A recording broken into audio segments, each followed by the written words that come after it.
Welcome to the Berry Tramel Show. It's another hot and heavy week of college football, and no better person to join us to talk college football than Paul Finebaum, the iconic radio host, the voice of the Southeastern Conference. Before we get to Paul, I want to recognize our sponsors: 3 Nines Technology, Weedman Lawn Care, Next Generation Roofing and Construction, Oklahoma Ford Dealers, and 988, Oklahoma's Mental Health Lifeline.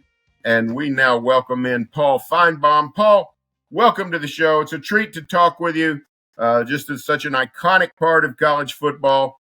And let me start off by asking you, we're in late October. We're about 7-8 months from the Sooners and the Longhorns becoming full members of the Southeastern Conference. What was your reaction when the news broke to you 2.5 years ago? Hey, SEC's expanded, and the Sooners and the Longhorns are headed your way. Yeah, Barry, once I got my heart restarted with a defibrillator, I thought it was a great idea.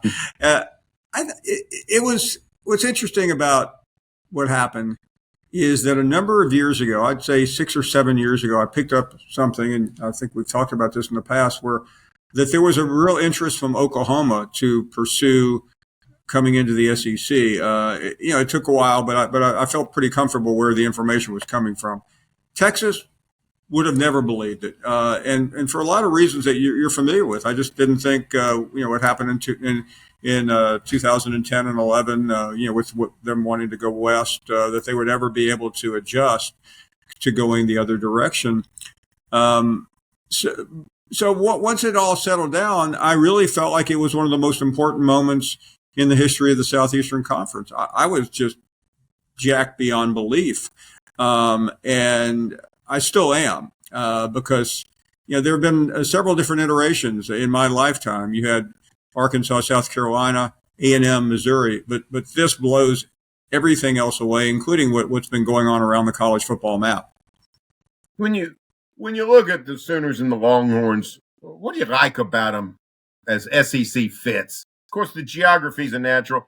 The whole world's gone crazy in terms of college conference geography. The SEC has maintained some standards, contiguous states, fairly similar cultures. What do you like about the additions of the Sooners and Longhorns? Barry, I think you start with that they are the state university, where in respective states, and I think that's not the only thing about the SEC. But you look at the Alabamas, the Georgias, the Floridas, the Kentuckys, the Tennessees. I mean, there's some commonality in that. I also, say the obvious. I mean, we're talking about two of the blue chip brands in the history of college football. You already know that, but that really matters to the people that are part of the SEC. It's a very tradition-based, rich conference, and I know it sounds cliche because the SEC chant has really been overdone. But there's a great deal of pride in this league, and I went to an SEC school. I grew up in the SEC, and obviously I've done everything since then. And I think that's what I think people respect the traditions, and you could put the traditions of Oklahoma and Texas up literally against any program in the country. When you look at these programs for 2 years now in this part of the country, we've had a phrase we've been using: SEC ready. Is Oklahoma SEC ready? Is Texas SEC ready?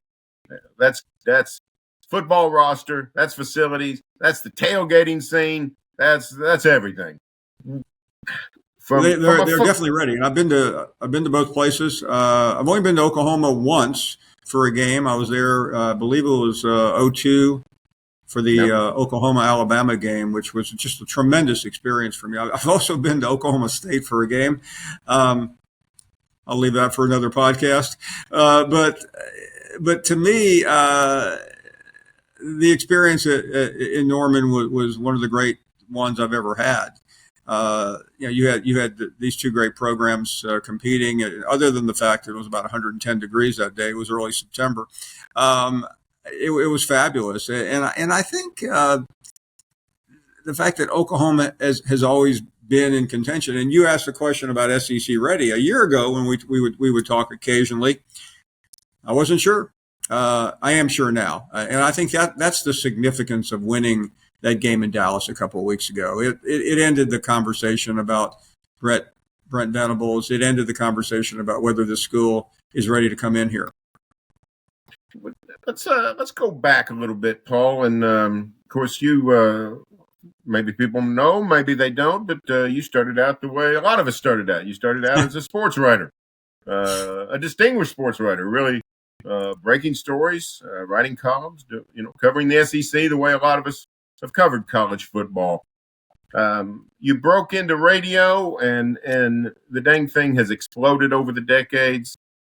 ESPN picked you up, part of the SEC network, syndicated national ESPN radio. When you look back, what was the instigator? What made the Paul Finebaum show accelerate into the operation it is today?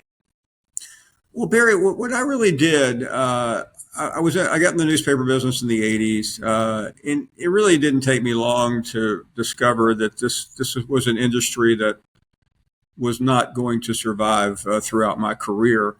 But it didn't stop me. I loved it. I loved reporting. I loved writing. But I made a turn about 10 years in toward radio, and I watched that explode. When I got into radio, it was not a big deal. But really, news talk radio really opened the door for sports talk radio, and suddenly it literally went through the roof. And what I was able to do on a radio show, and you understand this, was to take the skills I had in the newspaper business, the reporting skills, to ferret out a story and not just believe something because I saw a tweet, to be able to formulate opinions that maybe were cogent and sound versus just throwing something up against the wall.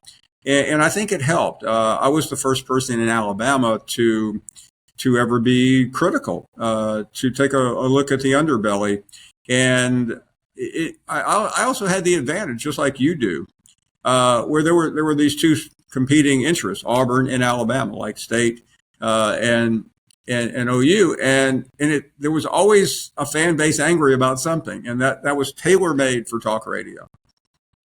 When from afar here in Oklahoma, just sort of knowing a little bit about the Paul Finebaum show, and then when you're syndicated, getting to hear it on a regular basis, it appears that you've really resonated and struck a chord with SEC fans. Some of them, of course, have obtained their own notoriety on your show. What was the key to becoming such go-to radio for SEC fans, and many of them sort of becoming characters themselves? Yeah, I had the advantage of having so many Alabama fans already on my plate. And one other thing happened. I made a move from a radio standpoint in 2007, literally as Nick Saban was arriving, and it was a critical moment. I went from a news talk station, Barry, to a sports station, and our ratings quadrupled in the first year. Had nothing to do with me. It had everything to do with Nick Saban. People wanted to get to follow a winner, and a lot of those people came with me. And yeah, I know what people have said about me early on. Hey, this is just an Alabama flag waving show, and to some degree it was, because Alabama during my run here at the SEC network has been such a big part of college football hierarchy. But what happened was we brought more people, we brought other fan groups in, and then we started playing those fan groups against other parts of the country. When we went on 2010, 3 years before I made the move to ESPN, our show was syndicated on Sirius XM, and the big debates were always Big Ten versus SEC, and that was part of I think the success. There are a lot of other reasons. Unlike every other ESPN show, Barry, we were caller driven. It wasn't just my opinion. Really, you could watch or listen to our show all week and not hear that many opinions. You might hear them on First Take or Sports Center or somewhere else, but on our show, I try to be a moderator. I find the Finebaum show story very fascinating, in some ways charming, because we're talking about an entity in ESPN that is national in scope, it has a clear East Coast, Northeast, New York City grounding, heavy on the pros, NFL, NBA, all those things. And yet, here in the middle of all this, ESPN has carved out a fairly substantial chunk for this regionalized sports network that focuses on college football, that is not the stereotypical intelligentsia of America. I'm not talking out of school here. Oklahoma's included in that. No one's thinking we're the cultural capital of the world. I find it charming that somebody in New York City and Bristol, Connecticut said, you know what? We got to pay attention to these guys because what they do is great and what they do is passionate, and America needs to be a part of this. How much satisfaction have you gotten? And can you explain how that was able to occur, that a part of the country that is often marginalized in the decision making of corporate America found its place with such company? I'd love to tell you, Barry, that they had a great plan. I'm not sure they did. They knew that they had to connect with fans, and I think I'll give ESPN credit for that. And they looked around, and I think they saw us as a vehicle. We're headquartered in Birmingham. The SEC is headquartered there, so certainly there was an awareness. I don't think they realized what they were getting into, though, and I say that having been in on all the planning meetings. I think they were in a state of shock the first day this show went on the air, because they knew that the callers were quote unquote crazy because there had been a 30 for 30 Roll Tide, War Eagle that focused in on the most notorious caller in the Finebaum show history, Harvey Updike, the guy that poisoned the Tombers trees. But I don't think they were quite ready for it 20 hours a week. And I know that executives were in shock the first couple of days, and they were trying to figure, we got to do something. But fortunately, the SEC office knew about the show because they listened to it every day going home. And I think they supported us when maybe your typical radio or TV executive that I know you've dealt with in your career would not have been as comforting. So it was rocky, and it took a while. And I think ultimately, you reach a certain point. There's a theory in everything in entertainment that, especially television and radio, that if you can survive long enough, the audience will coalesce. So don't say crazy stuff that gets you fired too quickly. I almost did a few times, but we are now. I've been at ESPN now for 10 years, so I'll consider that successful. You mentioned your upbringing. I think you grew up in Memphis, the Memphis area, and went to the University of Tennessee. Then spent the majority of your career in Alabama. Alabama and Tennessee, of course, have a fairly substantial rivalry that everybody knows about. And it's no different everywhere. There are rivalries everywhere. There are accusations everywhere. You hate my team. This guy loves the other team. Whatever. How have you navigated those waters? A Tennessee guy working in Alabama. Now a Tennessee guy who worked in Alabama now speaks for the whole SEC.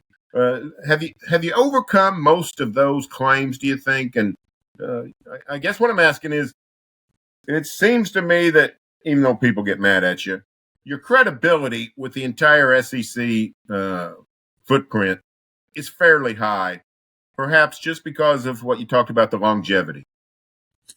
Barry, I don't think you ever overcome the pettiness of a college football fan because you know it.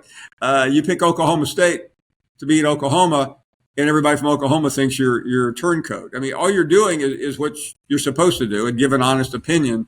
I ran into that last week. I was in Tuscaloosa. I picked Alabama to beat Tennessee, which seemed pretty logical to me.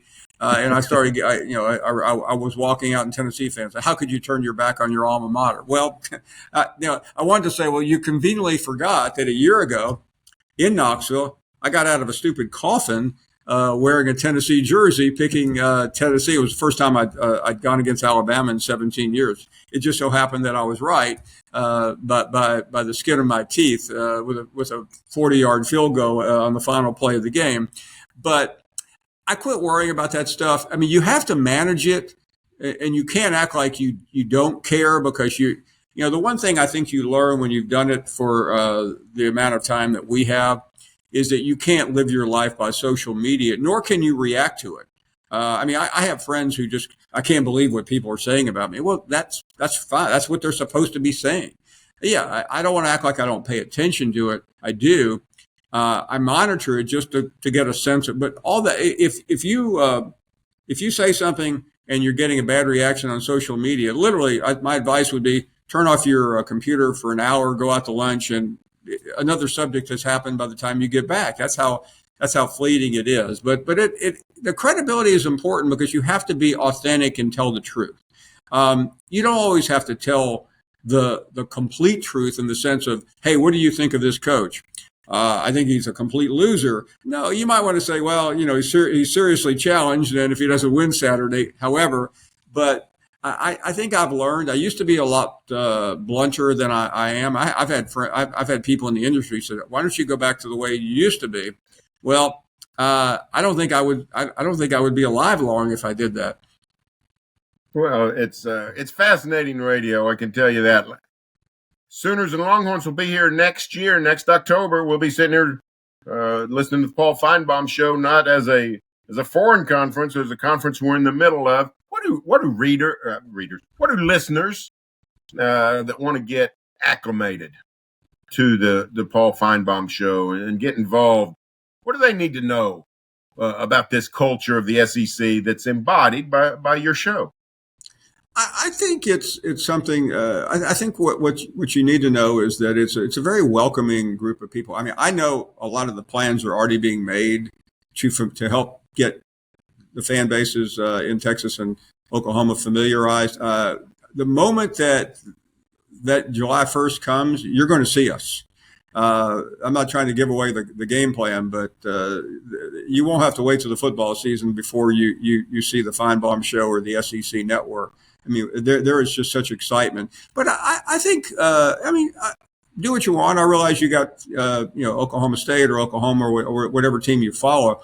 But I would just dip in and out of here occasionally and just get a sample. And by the way, I mean, you may hear some craziness, but it probably is a good idea just to, if you got a free minute, to come over here on a Monday and hear what fans are belly aching about.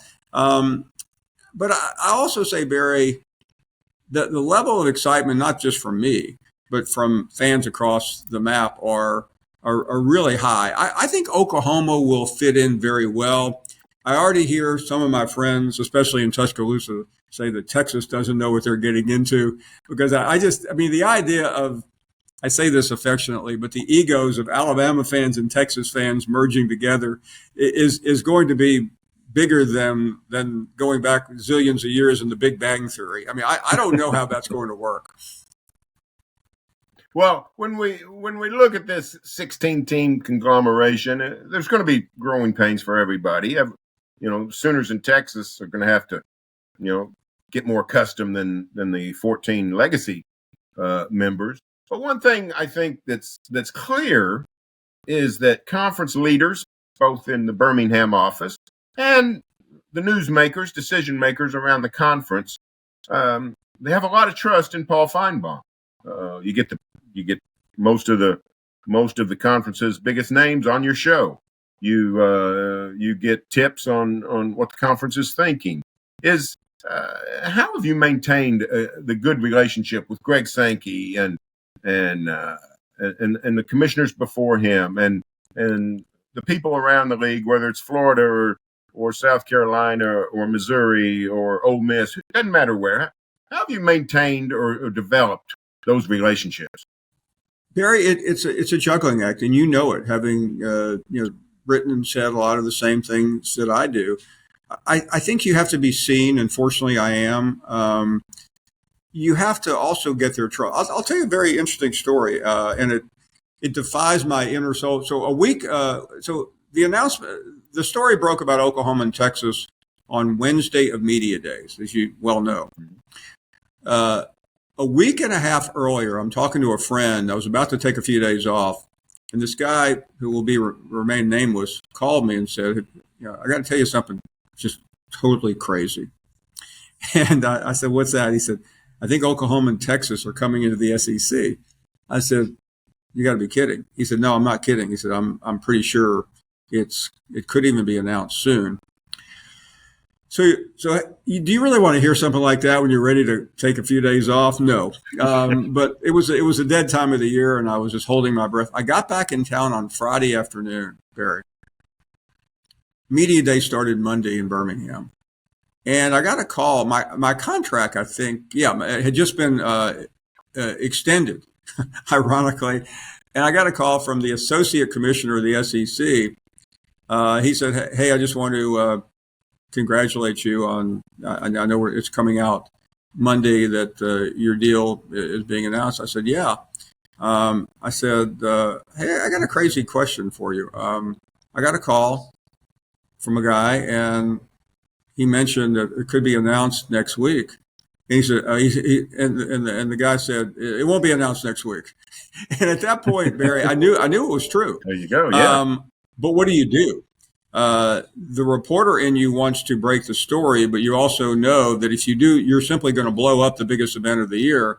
So I really held back, and any reporter knows that's difficult. But my point of the whole story is that's the adjustment in getting older and maturing, where years earlier, I don't think I could have held it back, where now I realize for the greater good of the conference and the relationships, I better just keep it under my hat.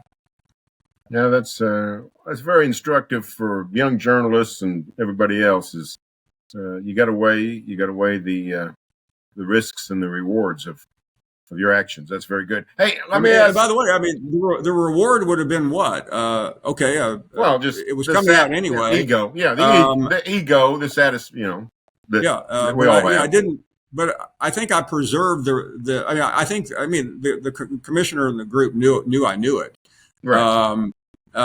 And it was too important. It was just simply too important. Instead, I'm assuming A&M leaked it. So let them take the blame. That's good. Let me hit you with a few rapid fire questions, Paul. What for Oklahoma fans? We'll leave Texas out of it. For Oklahoma fans, what is going to be their favorite venue they visit? So help me with their schedule next year. I know Alabama comes out. Where are they going? Well, they're going to Ole Miss, Auburn, LSU, and Missouri. Okay, well, Ole Miss is without a doubt the most fan friendly SEC setting, because you do have to go to the Grove. You've heard about it, but it's unlike anything you've ever seen. They have a saying at Ole Miss, we may not win the game, but we've never lost a party. And they're serious about it. I mean, you show up there and there are literally white tablecloths and BMWs and Mercedes backing in with all the food. It's quite a sight. I think Tiger Stadium on a Saturday night is probably the most frenzied setting in college football. And that is taking in quite a bit. But I'm just talking about suffocating. You can't breathe. The tension. It's just unlike any other place. I would point that out. Obviously, anytime you get Alabama coming to your place, we've seen it once 20 years ago. It's a big deal, especially with how much longer is Nick Saban going to coach? I mean, I covered the end of Coach Bryant, so you've seen legends at OU. Those are moments to cherish. What about SEC football is going to surprise Oklahomans the most? Well, I think how prepared the school really is for it. And I know that there was a feeling, Barry, that maybe it was too soon. But I think as somebody who watches this league, it's a very good league. This is maybe the most bizarre year I've ever seen, where I think Oklahoma right now, it I think Oklahoma would have a really good shot this year of playing Georgia for the SEC championship. I don't think it would have had half the problems that we make them out to be, because this is a year where you can win a lot of games. I mean, Alabama is not a quintessentially great Alabama team, but they may end up playing for the conference title. So I think a little bit contrary to public opinion that you're not going to realize how tough it is. I don't think Oklahoma will have that much difficulty, especially where the program the level that it recruits to. So that's maybe my most surprising take. Will we get to a 9-game schedule soon in the SEC? Yes, I firmly believe we will. I know there's a lot of pushback. Even Nick Saban was out there the other day saying something, but I think there's one specific reason for it: television. Starting in 24, ESPN/ABC SEC Network become the primary and exclusive rights holders, and they need the inventory. These other games do not. I mean, just for a point of reference, because we pay attention to stuff like this here. This was the third Saturday in a row where the noon 11 o'clock local in your area SEC Network game there is not a game. We're in the bye period where everybody has a bye week, but there just aren't enough games to go around. So I think the addition of a conference game adds tremendous value to that one extra conference game means a lot more than Auburn playing Chattanooga or Mercer or somebody like that. You mentioned SEC 24 completely with ESPN. SEC's been with ESPN and CBS for these many years. The Big 12 with Oklahoma's been with ESPN and Fox. How do you see the breakup of dual networks, where we're going to have SEC totally ESPN, Fox going to be totally with the Big Ten? How is that going to change college football, do you think? I think it's going to change a lot, where ESPN will have and the SEC will work in concert to really have better windows for games. I think I don't know whether I can't imagine people liking the 11 o'clock start to the Texas-Oklahoma game. I think that will be something. I think that will go by the wayside. I think there is a value in that. I mean, Fox has discovered a value in the big noon kickoff, but I don't know a single fan, Barry, that wants to go to a game in Dallas or Norman or anywhere else at 11 o'clock in the morning. It's just too early. So I think you will have that window, and it is a window that you have to find games for on both ABC, ESPN, and SEC Network. But I think the bigger games will be at either 3:30 or in prime time, and that's a big change. Well, super. Well, Paul, we appreciate you joining us. This has been great. Hey, listen, I've appreciated all the times you've had me on your show. I've appreciated when I've called you for SEC Insight, and it's been great getting to know you, and I look forward to many years covering now the SEC with you. So thanks for joining us. Well, Barry, it's been my pleasure, and count on seeing us in Norman before the start of next season. Oh, that'd be fantastic. Be fantastic. Hey, Paul Finebaum, the voice of the SEC, and perhaps the number one radio person in all of ESPN. You got to listen to the Paul Finebaum Show. You got to keep up with the SEC. Hey, that's going to do it for me. Hey, thanks to all of our sponsors. We want to also encourage you to go to YouTube, subscribe, Spotify, Amazon Music, Apple Podcasts, wherever you get your podcast, subscribe. Join us each week on the Berry Tramel Show. Thanks to Paul Finebaum, and we will talk to you next week.